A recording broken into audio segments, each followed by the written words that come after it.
All right.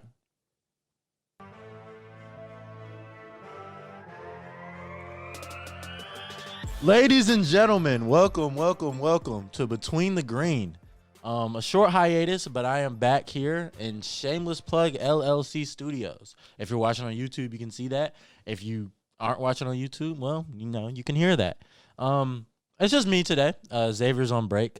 He's in Alaska with his Eskimo. Anyway, that's not important. Is that an offensive word? I can't say Eskimo. All right, this is a great introduction to a sports podcast, by the way. Anyway, it's your host, Gabe here from Shameless Plug. Kind of wild week in sports. I have gum in my mouth, but I don't give a fuck. So, wild week in sports. I do want to just, first of all, kind of crap on somebody. Not even somebody, an organization. A powerful group worth billions and billions of dollars. The NBA. I wish I should have made a clip of when Dr. Umar was like, the NBA is a goddamn suspect. I wish I just clipped that in. Whatever.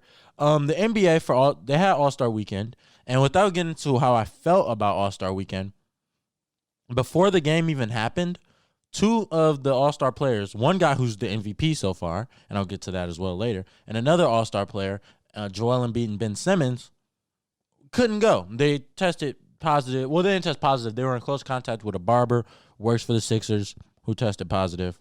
Here we are. And I'm trying to think of how to say this. The NBA, okay, all right.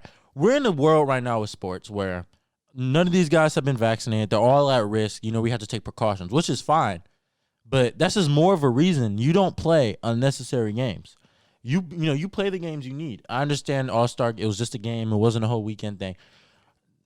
It just looks bad. It looks like a money grab. On top of that, I feel like, as anyone who's listened to 5 minutes of Shameless Plug knows, I'm going to a HBCU. And I bring that up because the NBA decided, we're going to give away money to, the United Negro College Fund and, the Thurgood Marshall College Fund, which is great. And it's all cool, but they're giving out $150,000 per quarter, and it was a few $100,000. $150,000, that's 3 niggas to go to Howard. If you describe it that way, as we're paying for 3 people to go to Howard for a whole quarter, you look pretty cheap. I'll be honest. I mean, you guys are fine. You guys are fining people. We can't use Myers Leonard's fine money to go to HBCUs. I'm not going to talk about what Myers Leonard did, but yeah. It was a bad look all around. As far as All-Star Weekend itself goes, the skills challenge it's the skills challenge. Who cares? Luka clearly didn't care. None of these guys really cared. Whatever. Shout out Robert Covington for being there. Because why not? And yeah, I mean, the skills challenge went about as well as you'd expect a skills challenge to go. The 3-point contest was actually really good. I know a lot of people were like, why is Mike Conley here? And he showed you why Mike Conley was there. The all-time great Memphis Grizzly point guard, man. He gave Steph Curry all he had. And Steph Curry, it took the last shot for him to beat him. Steph Curry also had a 30 or 31 point round. 3-point contest was fine. The 3-point contest is always good. It'll be even better once Klay Thompson is back.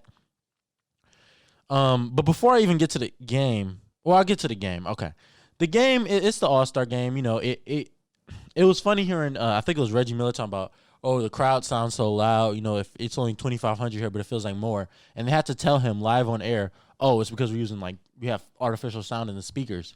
So he kind of was like an idiot there. As far as the game goes, it was a typical All-Star game. Giannis went nuclear. Zion looked nervous as hell, which is pretty funny. Just because it's really this is what gets you. But yeah, Zion went nuclear, which is always great. I'm sorry, Giannis went nuclear, which is always great. And yeah, and then the halftime comes around and we have a dunk contest. In the dunk contest, sorry, you can hear the ghost of Xavier coughing. In the dunk contest, we had Anthony Simons, Cassius Stanley, and wait, how did I forget? What the hell? I literally NBA dunk contest. This is so unprofessional. I'm sorry, guys. Anthony Simons. Who even cares at this point? Why? Because the dunk contest was trash. Okay. Dude, why can't I see this? Literally, my freaking thing is just froze. I feel so unprofessional. All right. Anyway, Anthony Simons wins, but I mean, we had a guy in Cassius Stanley who is a great dunker, but he's never dunked in a game. We have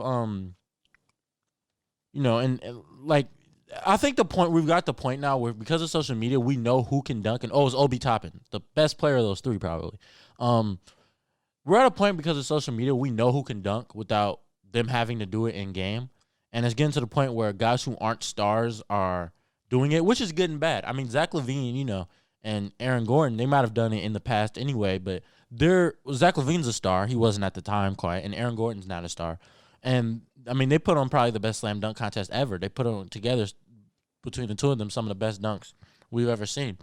But it's hard to, care when you have guys who don't play. You have Cassius Stanley who doesn't really play. Anthony Simons who doesn't really play. Obi Toppin, I don't mind him being there. The dunk contest was bad. I hate the scoring system. I don't like giving out 10s.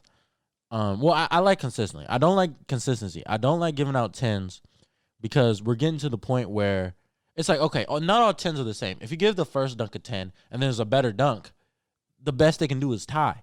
So I think you got to start giving out more 8s and 9s. Shout out Dwayne Wade because he, gave Aaron Gordon that 9. But it was just really, really, really boring. The second half of the All-Star game, who cares? I was at Buffalo Wild Wings watching it, just trying to care, and I couldn't. The point I'm trying to make, the NBA looks really, really, really bad. And I don't know, why are you texting? Okay. The NBA looks really bad. And, it was just boring. It was obviously a money grab, which is, it's cool. But All-Star Weekend always means the unofficial halfway point of the season. We're about we're about halfway through, actually. We're a little more than halfway, I believe. But, through the season. And, it's been a weird season. So I have two things. I want to talk about, who's a contender and who's not of these playoff teams. And I want to talk about the awards. So I guess I'll go awards first. The MVP is obviously the biggest award you can get, individual award you can get in basketball.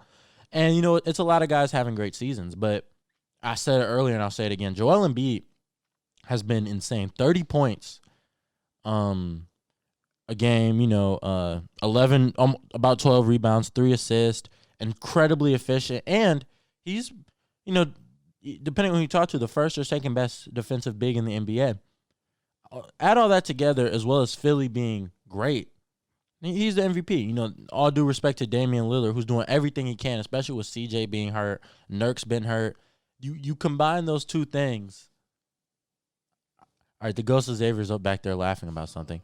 You combine those two things, and the fact that Portland's still a good team is really, really impressive. So I do want to give Dame his credit.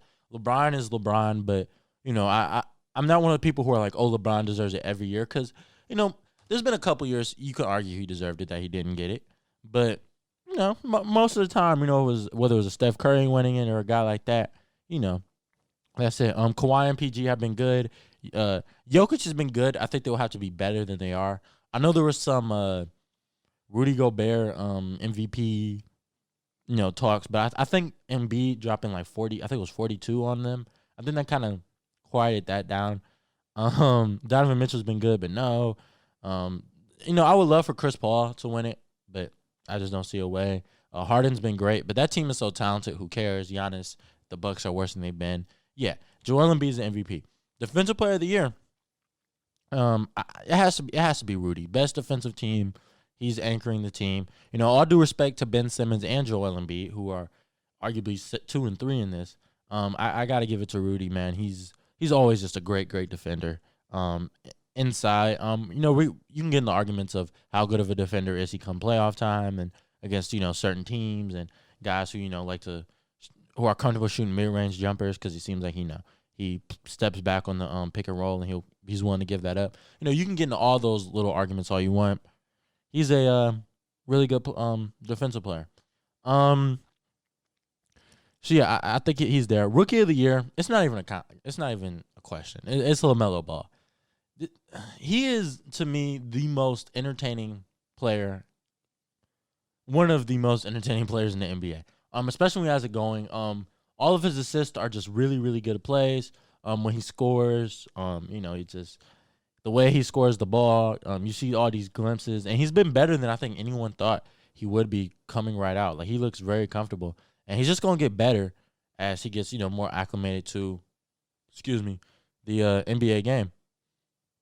You know, another Anthony Edwards has been really good. He's a really good scorer, but he hasn't been quite as efficient as LaMelo, and LaMelo's passing, and the Hornets actually being a good team. I know the Rookie of the Year winning usually doesn't matter. It's not like MVP or Defensive Player of the Year, but in this case, I think it matters. Tyrese Halliburton's missed some time. I would, anybody who's listening to my show when it's me or whenever I have Bragman on, which if you're listening audio only, Jackson Bragman will be on the second half of this show. Can you? Yeah. God damn. I'm sorry. My studio audience is being really, really rude. It's cool. My security guard is currently beating him to death. But yeah, the issue is, I like having a studio audience, but they don't make moves in silence. Can I live? Good morning, Matt Lauer. Can I live? In the words of Pusha T. Anyways, yeah. I think that's all they were. Oh, Sixth Man of the Year is Jordan Clarkson. Shout out to everybody else. Shout out to Lou Will, which they might as well name the award after him or Jamal Crawford. But, it's Jordan Clarkson. I don't even really think it's close. He's been fantastic. He's been great. He's been better than most starters. Like, he's been just a very good NBA player this year. All right, so now I want to talk about teams, right? There's a lot of teams in the league, obviously. And, there's a lot of teams in the playoffs. The playoffs are weird right now, and the conversation of who's a contender and who's just in the playoffs is interesting. So I'm gonna start off with the East. Of the 8 teams in the playoffs, Philly, Brooklyn, Milwaukee, Boston, Miami, Charlotte, New York, and Atlanta, there's only 2 contenders to me, with a caveat being on the third team. The 76ers and the Nets are the only true contenders to me. The Nets are just so much better than it seems like everybody when it comes to playoff time. Even if Joel Embiid, I was listening to the Athletics podcast earlier, and they were talking about, like, even if Joel Embiid puts up 40 and 20, the rest of these guys are gonna have to score 85 points to keep up with what KD, Kyrie, and Harden can do. And barring injury, which I'm not going to predict stuff based on if someone gets hurt, those are they're so much better than everybody. Thinking about Philly.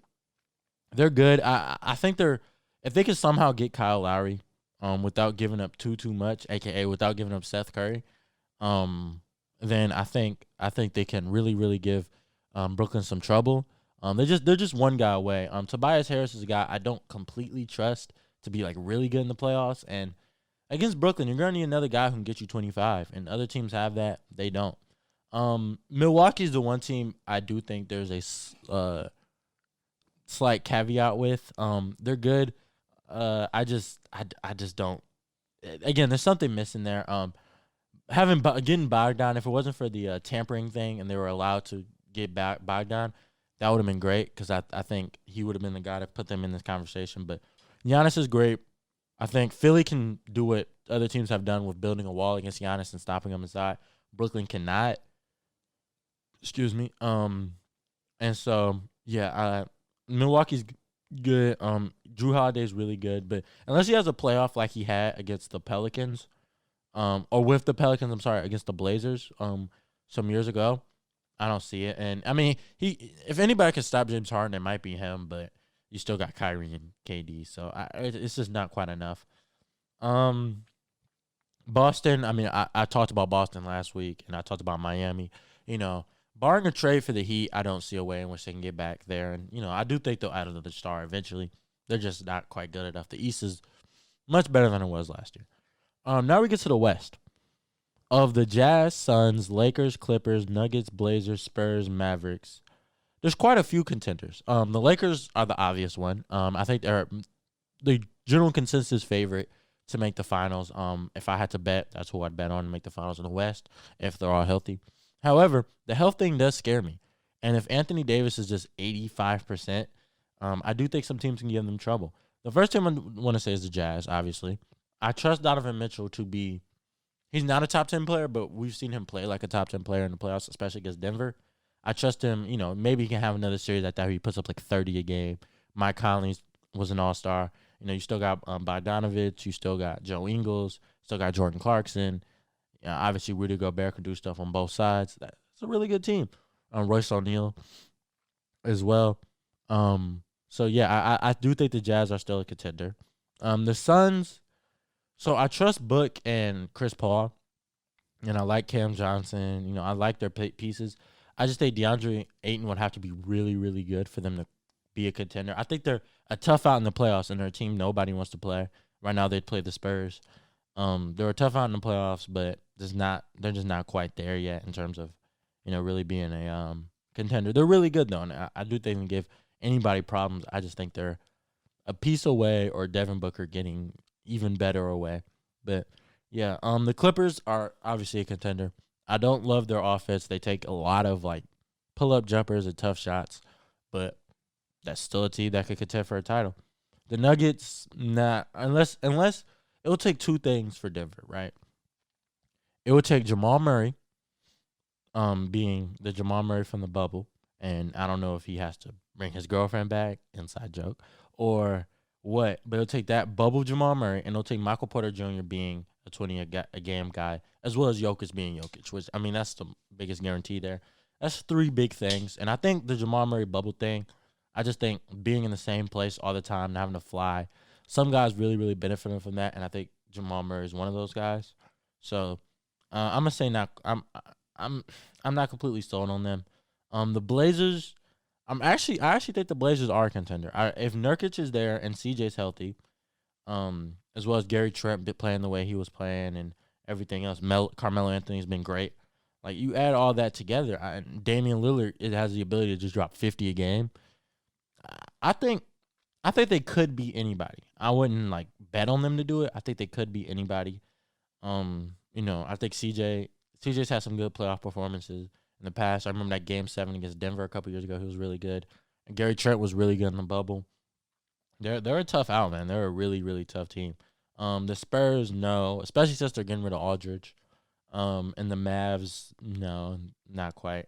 And then of the teams that could potentially be in the play-in tournament, the Grizzlies, no. Warriors, if Klay Thompson was there, they would be a tough out. But, yeah, that's really it. One more NBA thing I do want to talk about. The Brooklyn Nets signed Blake Griffin. And obviously I'm a Pistons fan, so first of all, thank you, Blake Griffin. You were pretty good here. Oh, wait, wrong. I know those two first songs. I played the wrong song. But I don't think they want to hear the podcast intro music. But no, Blake Griffin, nothing but respect for him. I remember in 2019, he was hurt by all accounts, and he played in the playoffs, and he played really well. That was probably Blake Griffin's best season as a pro. It won't be the year we remember him as for, but that was his best year as a pro. I think it was here in Detroit, and I remember I went to both playoff games against Milwaukee. They weren't really games, but it was, respect to Blake. And so he goes to Brooklyn. Good for him. And as far as how much will he help Brooklyn, if he's the Blake we saw this year who's shooting all he can do is shoot threes, but he does not a good enough three-point shooter to justify that, it's not looking good. However, I do think he can play some small ball five. They just lack size, pause. And, I like DeAndre Jordan. I like Nick Claxton quite a bit. But I do think Blake can have moments in the playoffs for them. He's still a really good passer. And it kind of reminds me, I remember 2019, the Raptors-Warriors finals. Boogie came back for the finals. He might have played in the Western Conference Finals against the Blazers. I don't remember. But, yeah, I remember Boogie just I remember that it was game 3 or something, and he just went nuts with the passing. He was throwing assists every play, and he played fantastic. And I think Blake Griffin could have a similar effect where he just has moments where he's just finding guys and stuff. He's not quite good enough to justify giving them the ball a lot, so maybe that won't happen and they don't move the ball the way the Warriors did. But I think Blake Griffin there is a decent pickup. I don't think it's a big deal like other people think. I don't think this really drastically changes the Nets. I think their playoff rotation is kind of set. Maybe he gets into it, maybe he doesn't. In the playoffs, you only play 8 guys. And, Bruce Brown has been the second coming of Jesus for them, which someone who lives in Detroit, that obviously kind of hurts. But, good for Bruce. And I mean, yeah, that's really just kind of my thoughts on that. Lamarcus Aldridge being on the open market is interesting. I know people want him back in Portland. The contracts don't really work unless you're giving up somebody you like actually care about, and I'm just assuming nobody's gonna do that. I know Boston has the player exception, which they could use on Lamarcus Aldridge. However, I if I have that exception is a big deal. That $28 million. I'm not using that on Lamarcus Aldridge. I'm using that on a guy who's more of a guarantee to help me win. I mean, Lamarcus Aldridge is still good. I think he can be a stretch 4 or 5 for you, and hit some threes. But I'm not quite sold on Lamarcus as being quite all that. As far as where I think he goes, honestly, I think the best bet is if he can be a buyout guy. But I mean, that's kind of where we are right now with that. But anyway, guys, I believe that's all I have for this week. A little bit of a shorter episode. But again, if you're listening to audio only, stick around after the break.